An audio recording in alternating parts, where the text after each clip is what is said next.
உலகெங்கிலும் நடக்கும் முக்கிய நிகழ்வுகளை குறுஞ்செய்தி வடிவத்தில் தெரிந்து கொள்ள ஆதன் செயலியை டவுன்லோட் செய்யுங்கள். ஆதன் செயலியை டவுன்லோட் செய்ய டிஸ்கிரிப்ஷனில் உள்ள லிங்கை கிளிக் செய்யவும்.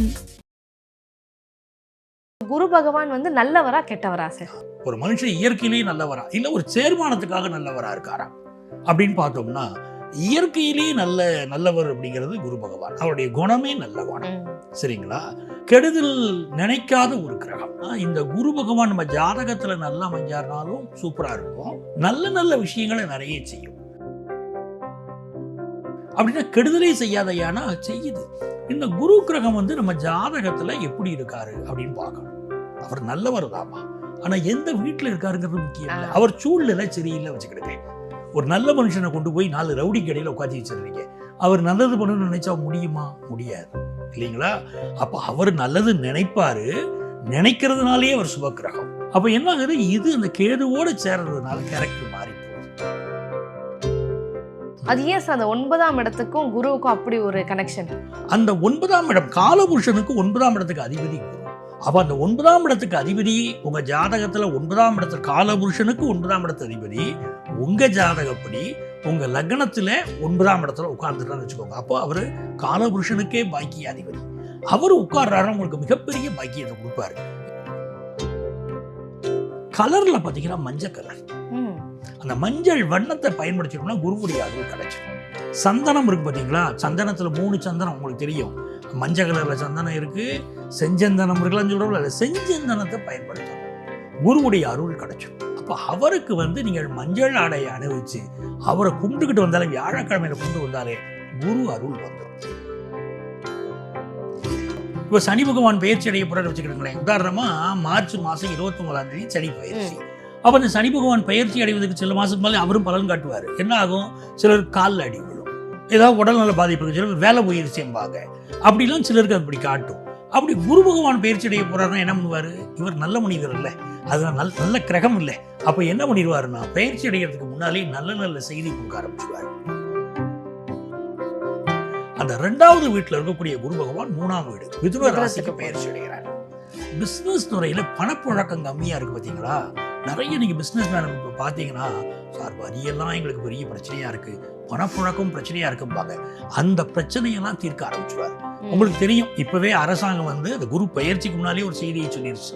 தனிநபர்களுடைய இன்கம் டாக்ஸ் விஷயத்துல இப்பவே ஒரு மாற்றத்தை பார்த்துட்டு, இது வரைக்கும் இருந்த நெருக்கடி குறைஞ்சு போச்சு. 12 லட்சம் வரைக்கும் டாக்ஸ் கிடையாதுங்கிறாங்க. அப்ப வேலைக்கு போறவங்களுக்கு ஒரு சந்தோஷம் இருந்துச்சு. உலக அளவுல இதுல மருத்துவத்துல இந்தியா நிறைய சாதிக்க ஆரம்பிக்கும். அதே மாதிரி படிப்புல ரொம்ப நல்ல இந்திய மாணவர்கள் தலை சிறந்த மாணவர்களா வருவாங்க. இந்தியாவிலேயே படிப்பு நல்லா இருக்கும். இப்படி நிறைய விஷயம். அந்த புதன் வீட்டுல போய் குரு உட்கார போகுது, பல நன்மைகளை நமக்கு உண்டாக்கி கொடுக்க போகுது. அது மே மாசம் 14ஆம் தேதி அந்த குரு பயிற்சி நடக்க போகுது. ஆதன் ஆன்மீகம் நேயர்களுக்கு வணக்கம். உங்க பகுதியில் நடக்கக்கூடிய முக்கியமான நிகழ்வுகளை நீங்க தெரிஞ்சுக்கணும் அப்படின்னா ஆதன் செயலியை டவுன்லோட் செய்யுங்க. அதுக்கான லிங்க் டிஸ்கிரிப்ஷன்ல இருக்கு.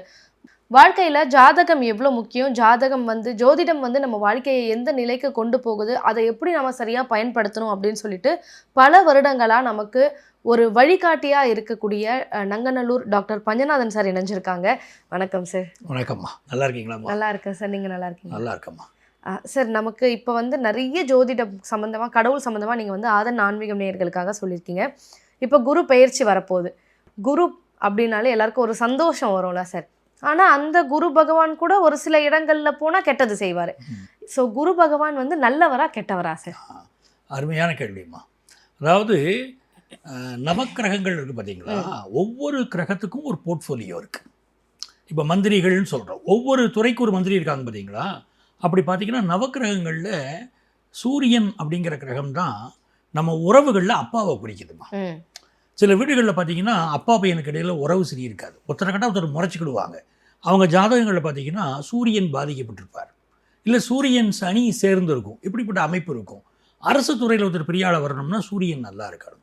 அதே மாதிரி உங்கள் மனசு நல்லா இருக்கணும்னு வச்சுக்கோங்களேன். ஒரு சிரிச்ச முகத்தோடு இருக்கணும், சந்தோஷமாக இருக்கணும், பாசிட்டிவாக நீங்கள் பேசணும். எல்லாமே சந்திரன் நல்லா இருக்கணும். அப்படின்னா தான் உங்கள் மைண்டு பாசிட்டிவாக என்றைக்குமே யோசிக்கும். சரிங்களா? அம்மா வீட்டில் நல்லா இருக்கணுமா, ஹெல்த் ப்ராப்ளம் இல்லாமல் இருக்கணுமா, சந்திரன் நல்லா இருக்கணும். இந்த செவ்வாய்ங்கிற கிரகம் இருக்குது பாருங்கள், நம்ம கூட பிறந்தவங்க எப்படிப்பட்டவங்க, அப்படிங்கிறதெல்லாம் செவ்வாய் சொல்லுது. சில பேருக்கு செவ்வாய் ராகு சேர்ந்துருக்கும், சொத்து பிரச்சனை இருக்கும். இந்த மாதிரி வந்து அந்த செவ்வாய் தான் நீங்கள் வாங்குற சொத்துக்கும் கூட காரணம். புதன்கிற கிரகம் நல்லா இருந்துச்சுன்னா ஆடிட்டர் ஆகிறாங்க, படிப்பு நல்லா வருது. சில பிள்ளைகளுக்கு படிப்பு நல்லா வருது, சில பிள்ளைகளுக்கு வரமாட்டேங்குது. அப்போ நம்ம என்ன பண்ணணும், ஜாதகத்தில் புதன் எப்படி இருக்காருன்னு பார்க்கணும். சரிங்களா? அந்த மாதிரி தான் குருங்கிற கிரகம். இந்த குரு எப்படி பார்த்தீங்கன்னா, சில கிரகத்தை நல்ல கிரகம்னு எடுத்துக்கிட்டோம், சில கிரகத்தை கெட்ட கிரகம்னு எடுக்கிறோம். ஆனால் இயற்கையிலேயே ஒரு நல்லவரா, ஒரு மனுஷன் இயற்கையிலேயே நல்லவரா, இல்லை ஒரு சேர்மானத்துக்காக நல்லவரா இருக்காரா அப்படின்னு பார்த்தோம்னா, இயற்கையிலேயே நல்லவர் அப்படிங்கிறது குரு பகவான். அவருடைய குணமே நல்ல குணம். சரிங்களா? கெடுதல் நினைக்காத ஒரு கிரகம். அப்போ இது என்ன ஆகுதுன்னு பார்த்தீங்கன்னா, இந்த குரு பகவான் நம்ம ஜாதகத்தில் நல்லா அமைஞ்சாருனாலும் சூப்பராக இருக்கும், நல்ல நல்ல விஷயங்களை நிறைய செய்யும். அப்படின்னா கெடுதலே செய்யாதையானா செய்யுது. அட்டமத்தில் குரு இருக்கார் அப்படின்னா சில கெடுதல்கள் வருது. அந்த தசா அந்த புத்தி வரும்போது சில கெடுதல்கள் வருது. இருந்தால் கூட மற்ற கிரகம் ஒன்ற அளவுக்கு கெடுதல் பண்ணார். இப்போ இயற்கை சுபர்னு சொல்கிறோம் பாருங்க, இயற்கை அசுபர்னு சொல்கிறோம் சனி பகவானை. அவர் உங்களுக்கு கொஞ்சம் ஜாதகத்தில் மாறி இருந்தாலும் பெருங்கெடுதலாக போகும். ஆனால் குரு பகவான் வந்து ரொம்ப பாதிக்கப்பட்டிருந்தா தான் கெடுதல் வருது. சரிங்களா? அப்போ அவர் முடிஞ்ச வரைக்கும் உங்களுக்கு நல்லதையும் அவர் செய்து கொடுக்கக்கூடிய கிரகம் தான். அதனால் குரு ஒரு சுப கிரகம் தான். இதில் சுக்கிரன் இருக்கார் பாருங்க, அவர் தான் கல்யாண யோகத்தை கொடுக்கக்கூடியவர். ஒருத்தர் வாழ்க்கையில் நல்ல கல்யாணம் ஆகணும்னா அந்த சுக்கிரனுடைய அனுக்கிரகம் நல்லபடியாக வேணும். சனி கிரகம் நம்ம சொல்லிக்கிட்டே இருக்கோம், எல்லாரும் பயப்படுற கிரகம். ஒருத்தருக்கு நல்ல வேலை வாய்ப்பு அமையுமா, சனி கிரகம் நல்லா இருக்கணும். வறுமை இல்லாமல் இருக்கணுமா, சனி கிரகம் நல்லா இருக்கணுமா, இதெல்லாம் பார்க்கணும். அப்படி ஒவ்வொரு கிரகத்துக்கும் ஒரு தன்மை இருக்குது. சரிங்களா? அதில் குரு முழு சுப கிரகம் தான். இந்த குரு கிரகம் வந்து நம்ம ஜாதகத்தில் எப்படி இருக்காரு அப்படின்னு பார்க்கணும். அவர் நல்லவர் தாமா, ஆனால் எந்த வீட்டில் இருக்காருங்கிறது முக்கியம் இல்லை. அவர் சூழ்நிலை சரியில்லை வச்சுக்கிடுங்க. ஒரு நல்ல மனுஷனை கொண்டு போய் 4 ரவுடி கடையில் உட்காந்து வச்சிடுறீங்க, அவர் நல்லது பண்ணணும்னு நினைச்சா முடியுமா? முடியாது இல்லைங்களா? அப்போ அவர் நல்லது நினைப்பார், நினைக்கிறதுனாலேயே அவர் சுப கிரகம். அவர் செய்ய விடாமல் சில கிரகம் தடுக்கும். உதாரணமாக குரு கேதுன்னு சேருது, அது கேழை யோகம்னு சொல்கிறோம். ஆனால் குரு கேது சேர்ந்தவங்க கடன் வாங்கக்கூடாது. ஒருத்தர் ஜாதகத்தில் குருவும் கேதுவும் சேர்ந்துட்டு வச்சுருக்கீங்க, அவங்க கடன் வாங்கிடக்கூடாது, கடனை பெருக்கி விட்டுரும். சிலருக்கு பார்த்தீங்கன்னா குழந்தை பிறப்பில் பிரச்சனை கொடுக்கும். அப்போ அந்த கேதுவோட தன்மை சேர்றதுனால அப்படி குருவுக்கு ஒரு பாதிப்பு வருது. சார் ஆனால் இது கேல யோகம் தானே சார் சொல்கிறீங்க? அப்போ இது யோகம் தானே சார், ஆனால் நெகட்டிவாக சொல்லிட்டு இருக்கீங்க. என்ன அருமையாக கேட்குறீங்க. யோகம் அப்படிங்கிறது தான் நம்ம தமிழில் எப்படி சொல்லிடுறோம், யோகம் சொன்னால் அது ஒரு நல்லதுன்னு எடுக்கிறோம். ஆனால் நம்ம எடுக்கக்கூடிய இந்த வார்த்தைகள் எல்லாமே சமஸ்கிருத வார்த்தைகள். அதில் யோகம்னா இணைவுன்னு தமிழ் அர்த்தம். அப்போது அந்த குருவும் கேதுவும் இணைவது அப்படிங்கிறது தான் அந்த கேழ இணைவுங்கிறத கேழ யோகம்னு சொல்லிக்கிட்டு இருக்கோம். நம்ம பொதுவாக சொல்கிற யோகம்னு எடுத்துடக்கூடாது. அப்போ என்ன ஆகுது, இது அந்த கேதுவோடு சேர்றதுனால கேரக்டர் மாறி போகுது. இப்போ குரு இருக்கார், ராகுவோடு ஒருத்தருக்கு சேர்ந்துடுறார். இவருக்கு என்னென்ன பெரிய அளவுக்கு பணம் சம்பாதிக்கணும்னு ஆசை வரும். குரு காசை கொடுக்கக்கூடியவர். ராகுவுக்கு ஒரு மாயை, பெருசாக சம்பாதிக்கணும் ஆசை வருது. அப்போ நீங்கள் சம்பாதிக்கணும்னு நினைக்கும் போது குறுக்கு வழியில் சம்பாதிக்கலாம்னு ராகு சொல்லித்தரும். இந்த ஆள் ரொம்ப நல்லவராக இருப்பார், நேர்வழியில் தான் போய்கிட்டு இருப்பார். ஆனால் ராகுவோடு சேரும்போது இந்த ராகு சொல்லி, ஏன் நீ கஷ்டப்பட்டுக்கிட்டு இருக்க, நீ கஷ்டப்பட்டு கொஞ்சம் கொஞ்சமாக சம்பாதிச்சு வாழ்க்கையில் கோடீஸ்வரன் ஆக முடியுமா? நீ கோடீஸ்வரன் எல்லாம் பாரு, கொள்ளையடிச்சு தானே வந்திருக்கா, இப்படிலாம் புத்தி சொல்லி தரும் இது. அப்படி இந்த ராகு இந்த வேலையை செய்யறோம். குரு ராகு சேர்ந்தவங்க அதுக்கு வந்து என்ன ஆயிருதுன்னா தவறான வழியில் பணம் சம்பாதிக்கிறதுக்கு அது தூண்டி விடும். சரிங்களா? அப்போ இதில் கொஞ்சம் கவனமாக இருக்கணும் குரு ராகு சேர்ந்தவங்க. இப்படி ஒவ்வொரு கிரகத்தோடு அது சேரும்போதும் குணம் மாறுது. குரு சுக்கிரனை சேர்ந்து வச்சுக்கிடுங்களேன். ஒருத்தருடைய ஜாதகத்தில் குரு சுக்கிரன் சேர்ந்துச்சுன்னா கணவன் மனைவிக்கு இடையில் நல்லா வாழணும்னு நினைப்பாங்க. ஆனால் அப்பப்போ ஒரு ஈகோ தலை காட்டும். ஏதாவது ஒரு பெண்ணுக்கு சம்பளம் கூட்டிகிட்டு வச்சுக்கிட்டு ஆண்கள் ஒத்துக்கிறது இல்லை, அப்போ அங்கே ஒரு ஈகோ வருது. இந்த மாதிரி குரு சுக்கிரன் சேர்க்கை வந்து இந்த மாதிரி வேலைகளை பார்க்கும். அப்படி ஒவ்வொரு அமைப்புக்கும் நம்ம வந்து பிற கிரகங்களினால் இதை வேலை செய்ய விடாதபடி இது தடுத்துக்குதே தவிர, குரு இயற்கையில் ரொம்ப நல்லவர். குரு ராகு சேர்ந்தால் குரு சண்டாள யோகம்ங்கிறோம், அங்கேயும் யோகம்ங்கிறது இணைவுங்கிற அர்த்தம் தான். அப்போ குரு நல்ல கிரகம், அவர் உங்களுக்கு நல்லது தான் செய்வார். அவருடைய எண்ணம் அப்படி, நல்லது செய்கிற மனசு இருக்குல்ல. அவர் பெரிய கோடீஸ்வரனாக இருந்தால் அள்ளி கொடுப்பாரு, ஆனால் நல்ல மனசு இருக்கிறவங்க நல்லா இருங்கன்னு வாழ்த்துவாங்கல்ல, அந்த அளவுக்கு நல்லவர் அவர். Okay sir. சார் அதே மாதிரி கட்டம் இருக்கும்ல சார், அந்த கட்டத்தில் 1, 2, 3, 4, 5, 6லலாம் குரு இருந்தாலே எதுவும் சொல்ல மாட்டாங்க. இதே 9ல் குரு இருந்ததுன்னா ஓடி போனவனுக்கு கூட 9ல் குரு அப்படின்வாங்க. அது ஏன் சார் அந்த 9ஆம் இடத்துக்கும் குருவுக்கும் அப்படி ஒரு கனெக்ஷன்? அருமைமா. அதாவது காலபுருஷ தத்துவம்னு இருக்கு பாருங்க, அது வந்து எங்கே ஆரம்பிக்குன்னா மேஷ ராசியிலேருந்து ஆரம்பிக்கும். அது பேர் தான் காலபுருஷத்துவம். மேஷத்தை ஆரம்பித்து மீனம் வரைக்கும் 12 ராசி. இப்போ அந்த மேஷத்துக்கு 9வது கட்டம் என்ன? தனுசு. அந்த தனுசுக்கு உள்ள பேர் பாக்கியஸ்தானம்னு பேர். அந்த பாக்கியஸ்தானம்னு என்ன அர்த்தம்னா, நம்ம முன்னோர்கள் புண்ணியம் பண்ணியிருக்காங்க வச்சுக்கிடுங்க, அதுக்கு பேர் பாக்கியம்னு பேர். நீங்கள் புண்ணியம் பண்ணியிருக்கீங்கன்னா அது பூர்வ புண்ணியம். போன ஜென்மத்தில் பண்ணியிருக்கீங்கன்னா பூர்வ புண்ணியம். அது 5ஆம் இடம். 9ஆம் இடம் எதை குறிக்குது அப்படின்னு கேட்டிங்கன்னா, உங்களுடைய முன்னோர்கள் செய்த புண்ணியம். அந்த 9ஆம் இடம் காலபுருஷனுக்கு 9ஆம் இடத்துக்கு அதிபதி குரு. அப்போ அந்த 9ஆம் இடத்துக்கு அதிபதி உங்கள் ஜாதகத்தில் 9ஆம் இடத்துல காலபுருஷனுக்கு 9ஆம் இடத்து அதிபதி உங்கள் ஜாதகப்படி உங்கள் லக்னத்தில் 9ஆம் இடத்துல உட்கார்ந்துட்டான்னு வச்சுக்கோங்க. அப்போ அவர் காலபுருஷனுக்கே பாக்கிய அதிபதி. அவர் உட்கார்றாரு, உங்களுக்கு மிகப்பெரிய பாக்கியத்தை கொடுப்பார். என்ன பாக்கியத்தை கொடுப்பாரு? ஒன்றும் இல்லாத ஒரு ஆள், ஒன்றுமே இல்லாத ஆள், உள்ளூரில் வேலை தேடுறாரு, சரியாக வேலை கிடைக்கல. இவர் என்ன பண்ணுவார்? ஒரு ஃபாரின் கண்ட்ரிக்கு போவார். அவர் திறமைக்கு அங்கே பெரிய பெரிய வேலை கிடைச்சிடும். அவர் படித்த படிப்புக்கு இங்கே நல்ல சம்பாத்தியம் வராது, ஆனால் வெளிநாட்டில் நல்ல சம்பாத்தியம் வரும். அதைத்தான் ஓடி போனவங்கிறாங்க. வெளிநாட்டுக்கு போகிறது தான் இவங்க ஓடி போனவங்கிறாங்க. ஓடி போனவனுக்கு 9ஆம் இடத்துல குரு. உள்ளூரில் வாழ முடியலையா, வெளியூருக்கு ஓடித்தான் போனான், பொழப்புக்காக ஓடி போனான், தலைமுறைவாக கூட போகலாம்னு போனான், அங்கே பெரிய வாழ்க்கை வந்துருச்சுங்கிறாங்க. அதுக்கு காரணம் அந்த குரு தான். இயற்கை சுபர் மட்டும் இல்லை, இயற்கை பாக்கியாதிபதியும் அவர் தான். ஸோ உங்களுக்கு பாக்கியம்னா லைஃபுடைய எல்லா அதிர்ஷ்டத்தையும் அள்ளி கொடுக்கக்கூடியவர், சரிங்களா? அதிர்ஷ்டத்தை எது குடிக்குது? ஒருத்தர் ஜாதகத்தில் ஒருத்தருக்கு லாட்ரி சீட்டு யோகம் இருக்குது, இல்லை பெரிய பெரிய செல்வ செழிப்பு இருக்குது. இதுக்கெல்லாம் எந்த ஜாதகத்தில் நம்ம எது முக்கியம் பார்க்கணும்? அது 5ஆவது ஸ்தானம் ரொம்ப முக்கியம். இவர் அதிர்ஷ்டசாலியான அந்த 5க்கு 5 தான் 9ஆவது ஸ்தானம். அப்போ இது வந்து அந்த அதுக்கு அதிபதியே குரு தாங்கும் போது பெரிய அளவுக்கு வளர்ச்சி கொடுத்துருவாருப்பா. குரு நல்லா இருந்துருச்சுன்னா நீங்கள் பெரிய ஆள், ரொம்ப நல்ல ஆள், நம்பிக்கலாம். ஒருத்தருக்கு லக்னத்தில் குரு இருக்காரு, ரொம்ப நல்ல ஆள், நம்பி பழகலாம். ரொம்ப ஆன்மீகத்தில் ஈடுபாடு உடையவர். அது குணம் தெரியணும்ல. குருவுடைய குணம் என்ன? நல்லவர். முதல்ல ஆன்மீக ஈடுபாடு உண்டா? நல்ல ஈடுபாடு உண்டு. நல்ல படித்தவராக இருப்பார், வாழ்க்கையில் பெரிய அளவுக்கு வருவார், பிள்ளைகளை நல்லா முன்னேற்றுவார். இப்போ லக்னத்தில் குரு இருந்துச்சு வச்சுக்கிடுங்க, இவங்க பிறக்கிறக்கு பிள்ளைங்க வந்து நல்ல லெவலுக்கு வருவாங்க.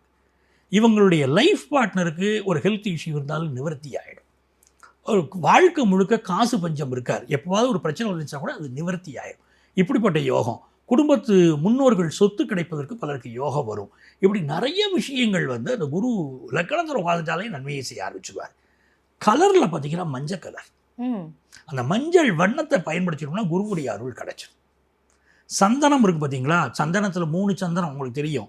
மஞ்சள் கலரில் சந்தனம் இருக்குது, செஞ்சந்தனம் இருக்கலாம்னு சொல்கிறோம்ல, அதில் செஞ்சந்தனத்தை பயன்படுத்தணும், குருவுடைய அருள் கிடைச்சிடும். நவக்கிரகத்தில் ஒரு கிரகம் குரு பகவான் உங்களுக்கு தெரியும். அப்போ அவருக்கு வந்து நீங்கள் மஞ்சள் ஆடையை அணிவிச்சு அவரை கும்பிட்டுக்கிட்டு வந்தாலே, வியாழக்கிழமையில் கும்பிட்டு வந்தாலே குரு அருள் வந்துடும். குரு அருள் கிடச்சிருச்சுன்னா எல்லா ஃபீல்ட்லையும் நீங்கள் டாப்பு. படிக்கிற ஸ்டூடெண்ட்டாக இருக்காங்க வச்சுக்கிடுங்க, குருவுடைய ஒரு சப்போர்ட் கிடச்சிச்சுன்னா நல்ல மார்க் வாங்கலாமே. இப்போ புரியாத பாடம் புரிய ஆரம்பிச்சிருமே. வாத்தியார் நல்ல பாடம் சொல்லித்தராரு, இந்த டீச்சர் வந்தப்புறம் தான் நான் எனக்கு மேத்ஸே வராதுங்க, ஆனால் அவர் பாடம் நினைச்சப்பறம் எனக்கு மேத்ஸ் ரொம்ப பிடிச்சி போச்சு சொல்கிற ஸ்டூடெண்ட்ஸ் குரு அப்படின்ற ஒரு ஸ்தானம் வேணும். ஆமாம், குரு வலுத்தவங்களை பார்த்தீங்கன்னா நல்ல நீதிபதியாக இருப்பாங்க.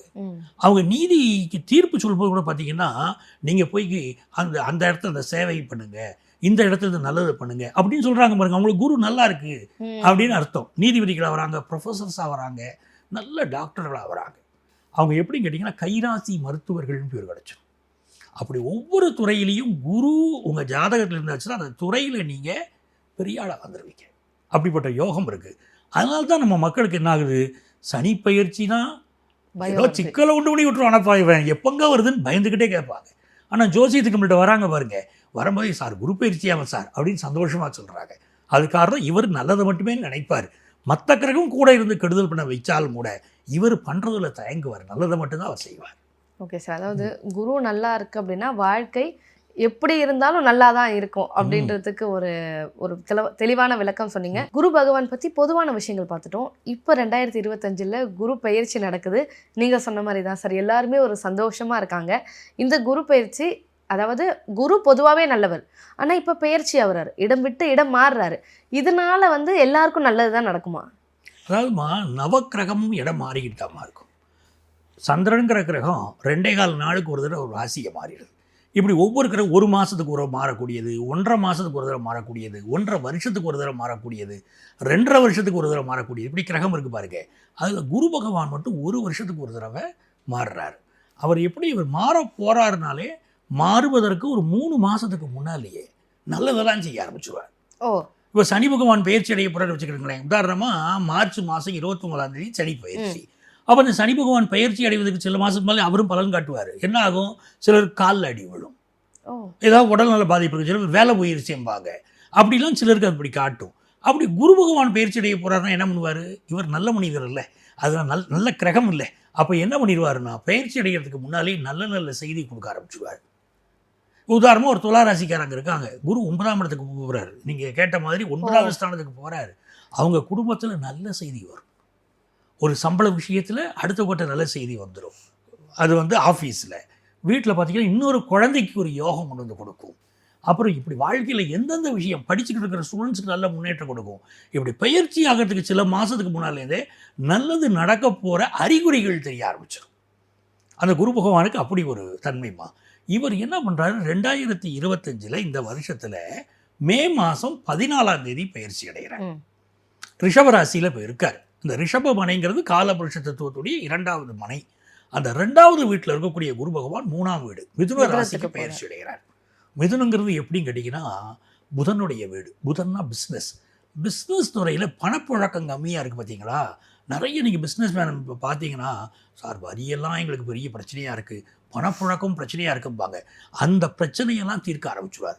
உங்களுக்கு தெரியும், இப்போவே அரசாங்கம் வந்து அந்த குரு பயிற்சிக்கு முன்னாலே ஒரு செய்தியை சொல்லிடுச்சு. தனிநபர்களுடைய இன்கம் டேக்ஸ் விஷயத்தில் இப்போவே ஒரு மாற்றத்தை பார்த்துட்டீங்க. இது வரைக்கும் இருந்த நெருக்கடி குறைஞ்சி போச்சு. 12 லட்சம் வரைக்கும் டேக்ஸ் கிடையாதுங்கிறாங்க. அப்போ வேலைக்கு போகிறவங்களுக்கு ஒரு சந்தோஷம் வந்துருச்சு. அடுத்து இவங்க ஜிஎஸ்டி விஷயங்கள் சில மாற்றம் பண்ணுவாங்க, வியாபாரிகளுக்கு நல்லதாக போயிடும். நடக்கும். புதனுடைய வீட்டுக்குள்ள குரு போகிறாரு. புதன் வியாபார கிரகம் இல்லை, அவருடைய வீட்டுக்கு போகிறாரு. படிக்கக்கூடிய ஸ்டூடெண்ட்ஸ் இருக்காங்க பாருங்க, படிப்பில் உலக அளவில் இந்தியா தலை சிறந்து வரும். ஏன்னா படிப்பு கிரகம் புதன், அந்த வீட்டுக்கு அந்த குரு போகிறார். அப்போது நல்ல முறையில் நல்ல முன்னேறி வருவாங்க. மீடியா துறையில் இன்னும் பல மாற்றங்களை கொடுப்பார். புதன் தான் மீடியா. அப்போ மீடியா துறையில் பல மாற்றங்கள் இப்போ நிகழப்போகுது. இப்படி எந்தெந்த விஷயம் புதன் தொடர்புடையதாக இருக்காங்களோ உலக அளவில் இதில் மருத்துவத்தில் இந்தியா நிறைய சாதிக்க ஆரம்பிக்கும். அதே மாதிரி படிப்பில் ரொம்ப நல்ல இந்திய மாணவர்கள் தலை சிறந்த மாணவர்களாக வருவாங்க. இந்தியாவிலேயே படிப்பு நல்லா இருக்கும். இப்படி நிறைய விஷயம் அந்த புதன் வீட்டில் போய் குரு உட்கார போகுது, பல நன்மைகளை நமக்கு உண்டாக்கி கொடுக்க போகுது. அது மே மாதம் 14ஆம் தேதி அந்த குரு பயிற்சி நடக்க போகுது. ஓகே சார், இந்த 2025 மேலே ஆரம்பிக்கிற குரு பயிற்சி வந்து 2026 வரைக்கும் நீட்டிக்கும் சார். 1 வருட காலம் இருக்கு. 2026ல் எலெக்ஷன் இருக்கு சார். எலெக்ஷன்ல குரு பகவான் எந்த மாதிரியான மாற்றம் கொடுப்பாரு சார்? ஆமாம், இந்த எலெக்ஷனுடைய காலம் எப்போ வருது நம்ம பார்க்கணுமா.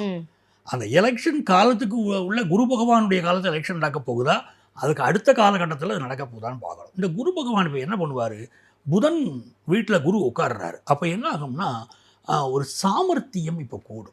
தேர்தல் கணக்குகள் வியூகங்கள் இப்போ மாறும், கூட்டணிகள் மாறும். ஏன்னா குரு பகவான் அந்த வேலையை செய்ய போகிறார். புதனுடைய வீட்டில் போய் உட்கார போகிறார். ஒவ்வொரு கட்சியுமே யோசிக்கும், நம்ம எப்படி அதிக சீட் பெறுவது, எப்படி யோசிப்பாங்க. ஏன்னா புதன் குரு சேர்க்க வந்துடுது பாருங்க. புதனுடைய வீட்டில் குரு வருது பாருங்க. புதன் உங்களுடைய அறிவு, குரு உங்களுடைய ஞானம். இத்தனை நாளாக இருக்கக்கூடிய நீங்கள் பெற்ற ஞானத்தை இப்போ பயன்படுத்துவாங்க. அப்போ இந்த கூட்டணி கணக்குகள் மாறும். அப்போ ஒரு பெரிய மாற்றம் வரப்போகுதுப்பா. ஆமாம், மாற்றம் வருது. கலைத்துறையை சேர்ந்தவங்களுடைய ஈடுபாடும் பெருகுது அரசியல். அது நடக்கும். ஏன்னா புதன் கலைகள் சம்மந்தப்பட்டவன். அந்த வீட்டில் குரு வந்து உட்கார்றாருன்னா கலை தொடர்பு உடையவர்களுக்கும் ஒரு முக்கியத்துவம் வருமா. கண்டிப்பாக சார். அடுத்து இந்திய அளவில் நீங்கள் வந்து மருத்துவம் வந்து தலை சிறந்து நிற்கும் அப்படின்னு நீங்கள் சொல்லிட்டீங்க. மருத்துவம் தாண்டி வேறு என்ன விஷயங்கள் எல்லாம் இருக்குது சார்? மருத்துவம் தாண்டி நீங்கள் பார்த்தீங்கன்னா அதான் கல்வித்துறை அப்படின்னு சொல்கிறோம். அந்த கல்வித்துறை மிகச்சிறந்த அளவுக்கு வளர்ச்சி அடைய போகுது. வியாபாரத்தை பற்றி பேசுகிறோம். வியாபாரத்திலும் புதன் தான் வியாபாரத்துக்கு அதிபதி. இப்போ வியாபாரத்துறையில் பெரிய வளர்ச்சி வந்துடும். பணப்புழக்கம் இல்லாமல் இருக்கும், நல்ல பணப்புழக்கம் வரும் அப்படின்னு சொல்லிட்டோம். அதே மாதிரி இது உங்களுக்கு வந்து போக்குவரத்து துறையில் பல நவீனமயமாகும். சரிங்களா? இன்னும் நிறைய விஷயங்கள், கட்டுமானங்கள் விஷயங்கள் பெருகும். நாட்டுடைய வளர்ச்சி திட்டங்கள் பெருகும். இதெல்லாமே குரு பகவான் நல்லது பண்ணி கொடுப்பார். ஹையர் எஜுகேஷன் படிக்கக்கூடியவங்களுடைய எண்ணிக்கை பெருகும். அது பொருளாதார நிலையில் இருக்கக்கூடிய அடித்தட்டு மக்கள் இன்னும் ஒரு உயர்ந்த நிலைக்கு வருவதற்கு ஒரு சூழ்நிலைகள் உருவாகும். Okay sir. சார் இந்திய அளவில் பார்த்துட்டோம், அப்படி அந்த உலக அளவுலேயும் சொல்லிட்டிங்கன்னா கொஞ்சம் நல்லாயிருக்கும் சார். உலக அளவில்மா இந்த குரு வந்து மிதுன மனையில் உட்கார்றாருன்னா இது ரொம்ப சாதகமாக அமையக்கூடியது வந்து அமெரிக்க தேசத்துக்கு ரொம்ப சாதகம். ஓ ஆமாம். அப்போ அமெரிக்க தேசத்தில் இந்தியர்களுக்கு இருக்கக்கூடிய பிரச்சனை குறையும். அதாவது இப்போ நம்ம பார்த்துட்டு இருக்கோம், இந்தியர்கள் இந்தியாவை பார்த்து இப்போ சட்டவிரோதமாக குடியேறியவர்கள் வந்து இங்கே வராங்க, அப்படி சூழ்நிலை இருக்கே அப்படின்னு நினைக்கிறோம். இந்த நிலைகளை பற்றி நீங்கள் பெருசாக கவலைப்பட வேண்டாம். மற்ற நாடுகளை கம்பேர் பண்ணுறதை விட இந்தியர்களுக்கு இருக்கக்கூடிய விஷயங்கள் பெரிய பாதிப்பு, சின்ன சின்ன பாதிப்புகள் இருந்தாலும் பெரிய பாதிப்புகள் இருக்காது. நம்ம ஆட்களுக்கு நிறைய அந்த விசா சம்மந்தப்பட்ட ப்ராப்ளங்கள் சால்வ் ஆகும், நல்ல வேலை வாய்ப்புகள் கிடைக்கும். அப்படி உலக அளவில் பண விஷயங்களிலும் பெரிய ஒரு நல்ல மாற்றங்கள் அது இருக்கும். ஆபரண தங்கத்தை வாங்குவதை விட மக்கள் வந்து அந்த தங்கமாக வாங்கி ஒரு காயினாக வாங்கி வைக்கலாம், இல்லைன்னா கோல்டு மாதிரி கோல்டு மாதிரி அப்படி வாங்கி வைக்கிறது தான் கூடும் இப்போது. அதேமாதிரி பிஸ்னஸ் பார்த்திங்கன்னா ஆன்லைன் வர்த்தகத்துடைய உலக அளவில் ஆன்லைன் வர்த்தகத்துக்கு பெரிய ஒரு முக்கியத்துவம் வர ஆரம்பிச்சிடும். ஸோ உலக அளவுலேயும் பொருளாதார ரீதியாக அடுத்த கட்ட முன்னேற்றத்தை நோக்கி போகும். நிறைய நாடுகள் வந்து இப்போ பொருளாதார தட்டுப்பாட்டில் இருக்காங்கல்ல, அதிலிருந்து கொஞ்சம் அப்படி விலகக்கூடிய ஒரு சூழ்நிலைகள் வரும். அந்த போர் விஷயங்கள் இருக்குது பாருங்கள், அந்த போர் மேகங்கள் கொஞ்சம் கடுமையாக இருக்கக்கூடிய வருஷம்தான் 2025-26. அப்படி இருந்தால் கூட இந்த ரஷ்யா உக்ரைன் போருக்கு ஒரு நல்ல முடிவை கொண்டு வரக்கூடிய சூழ்நிலைகள் இருக்கும். கண்டிப்பாக சார். அடுத்து தங்கம் பற்றி நீங்கள் சொன்னதால சொல்கிறேன் சார். எங்கேயோ இருந்த தங்கம் வந்து இன்னைக்கு வந்து 8000 தொடுற அளவுக்கு ஏறி இருக்கு. இந்த 2025 குரு பகவானுடைய டைம் அப்படின்னே சொல்லலாம். இதில் இந்த தங்கம் விலை எப்படி சார் இருக்கும்? நம்மளுடைய ஆதன் சேனல்லையே நாம் நம்மளுடைய நிகழ்ச்சியில் சொல்லியிருக்கோம் முன்னரே, 2025 தங்கம் விலை நிறைய கூடும் அப்படி முன்னாலும் சொல்லியிருக்கோம். இன்னும் பெரிய ஏறுமுகமாக தான் தங்கத்தின் விலை இருக்கும், ஏறுமுகமாக தான் இருக்கும். சில நாட்கள் ரேட் குறையும் அப்படி வருவதை தவிர பெரும்பாலும் அது ஏறுமுகமாகத்தான் இருக்கும். ஸோ தங்கம் வாங்குவது என்பது ஒரு பெரிய விஷயமாகத்தான் இருக்கும். வாங்கி வச்சவங்களுக்கெல்லாம் அது பெரிய லாபமாக தான் இருக்க போகுது. ஸோ தங்கம் ஏறுமுகம் தான், சந்தேகம் இல்லை. வெள்ளி விலையும் ஏறும், நிறைய. ஆமாம். இப்போ என்ன ஆகுதுன்னா வர்த்தகர்களுக்கும் அதில் ஒரு லாபம் கிடைக்கும். ஏன்னா புதனுடைய வீட்டில் குரு போகிறார் பாருங்க, வர்த்தகர்களுக்கு லாபம் கிடைக்கும். அப்போது எங்கேனாலும் நம்ம ஊரில் ஆபரண தங்கம் வாங்குகிற ஆசை இருக்கும். வெளிநாடுகளில் இருக்கிறவங்க ஆபரண தங்கம் விரும்பாமல் இருக்கலாம், ஆனால் கோல்டு மாதிரி விஷயங்களை விரும்பலாம். அப்படி ஒரு விஷயங்களை அவங்க ஈடுபாடு காட்டுவாங்க. ஸோ எப்படினாலும் தங்கம் விலை கூடும்.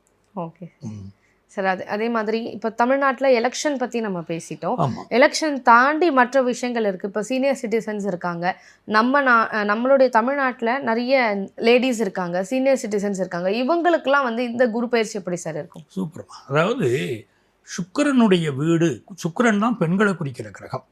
அந்த சுக்கிரனுடைய வீட்டுக்கு 2ஆம் இடத்துல குரு பகவான் வராருன்னா, இந்த குரு பகவான் வந்து என்ன பண்ணுவாருன்னா, குழந்தை பாக்கியம் இல்லாத பலருக்கு நல்ல குழந்தை பாக்கியத்தை கொடுப்பார். ஒன்று, பெண்களுக்கு வருமானம் பெருகும். அப்படிப்பட்ட ஒரு சூழல் நல்லா இருக்கும். கம்ப்யூட்டர் துறையை சேர்ந்தவர்கள் நவீன மாற்றங்களை எதிர்கொள்வாங்க. நேற்றுக்கு வரைக்கும் அவங்க படித்த படிப்பிலிருந்து இன்னும் வேறு விதமான படிப்புகளுக்கு போகிறதுக்கும் வாய்ப்புகள் அதிகம். வருமானமும் கூடும், போட்டிகளும் கூடும். கம்ப்யூட்டர் துறையில் நிறைய ப்ரெஷர் இருக்கும். ஒர்க் பண்ணுறவங்களுக்கு வருமானமும் பெருகும். அதே மாதிரி பார்த்திங்கன்னா பெண்களுக்கு மதிப்பு மரியாதை சமுதாயத்தில் உயரக்கூடிய ஒரு காலகட்டமாக இருக்கும். நிறைய நகை வாங்குவாங்க, அது சொல்லலாம். மற்றபடி எல்லா வகையிலும் ஒரு வளர்ச்சியை தரக்கூடிய காலமாகத்தான் அது இருக்கும்.